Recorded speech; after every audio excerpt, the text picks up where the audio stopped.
Ety ampamarana ny fampalalam-baovao kosa dia indro fitina amintsika fohifohy lohateny misongadina ao anatin'ny gazety Soa ivoaka ho amin'ny Rampitso. Dimy taona izao no niarako taminao, niarady fangaty fampitantana tsy ny fandao,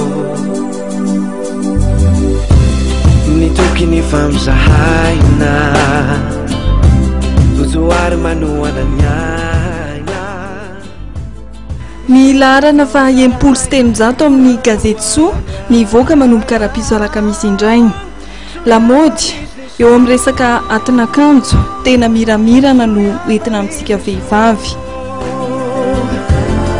Nizovianatra nizoatoanatra soa no iombonana soefa misy ampisehoana amintsika ihany koa ny katalogy fa 100 ny gazety Soa amin'ity manaraka ity. Mafana ny andro amin'izao fotoana izao ka ny tetiky Mama Soa mba hampangatsiatsika ny trano no omenanao indray amin'ity laharana vaovao ity. Eo amin'ny resaka lamaody hatrany ka ny resaka firavaka dia ny rojo manaram-bozina indray no entinao ao anatin'ity gazety ity.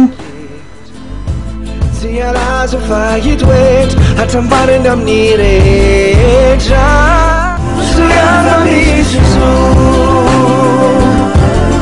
nizovianatra nisoatoanatra soano iombonana. Ny lamaody amin'izao fotoana izao kosa dia ny fampihenana ny kibon-dranjo. Avelao ijery nohom-behivavy malalanao. Izany indray no lohahevitra voaboasan'ny Soa ao anatin'ity gazety ivoaka manomboka rapiso ity.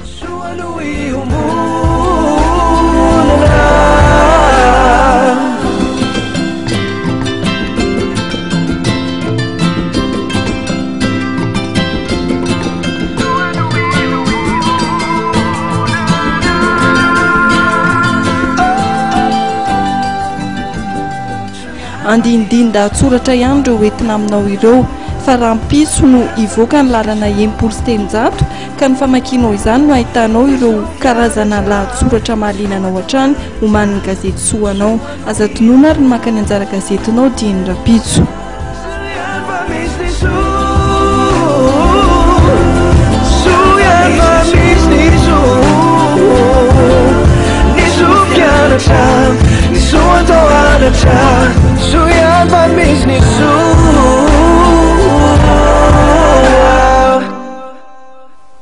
Zay ny kito plasitoko vavy no anakatonantsika tanteraka ny pejany fampalalam-baovao tamin'ity takariva ity ho amin'ny Rapitso amin'ny famefotoana eto indray velo matomboko.